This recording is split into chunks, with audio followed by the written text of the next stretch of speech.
of the Belgians, who wanted to see them about some business and brought his yacht over because father would not go to Brussels. Pierpont did business on his own territory, even if it sometimes meant treating a king as a commoner. In 1906, Pierpont vouchsafed a private tour of his art collection at 13 Prince's Gate, the townhouse he inherited from his father, to King Edward VII. He had given the king financial advice, and the two often met at European watering holes. Gazing at Sir Thomas Lawrence's famous portrait of the Countess of Derby, the king said the ceiling was too low for the picture. "Why do you hang it there?" he asked. "Because I like it there, sir," said Pierpont tersely, feeling no need to elaborate. His son-in-law, Herbert Satterley, noted a perfect equality between king and banker. They were just two friends together and seemed quite content to sit in silence sometimes and not try to entertain each other.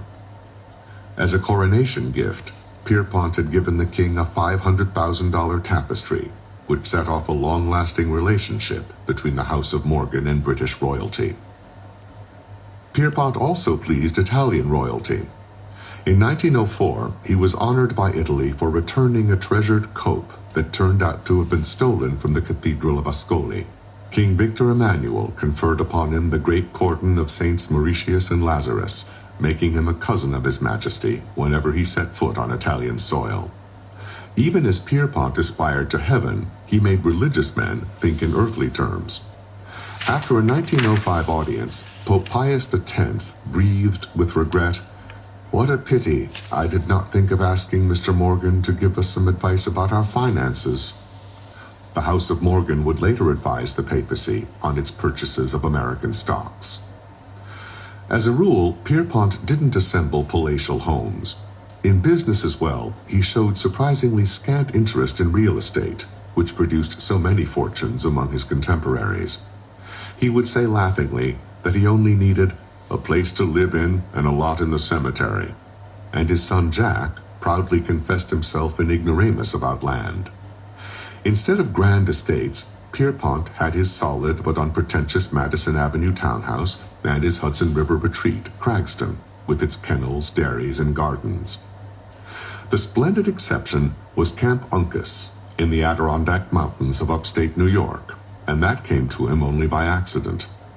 In 1898, a friend, architect William West Durant, defaulted on a loan and signed over the rustic camp as payment. Deep in the woods, Camp Uncas crouched beneath wooded cliffs that were thick with evergreens. It covered more than 1,000 acres and required a year-round staff of 30 to care for the main lodge and dozens of outlying buildings. Durant had popularized such millionaire retreats in wilderness areas, producing the most lavish log cabins ever made. They had thick wooden posts, walk-in fireplaces, and heavy exposed beams. To lend a rustic woodland atmosphere, the furniture was nicked with axe scars and bark was left on the pine logs.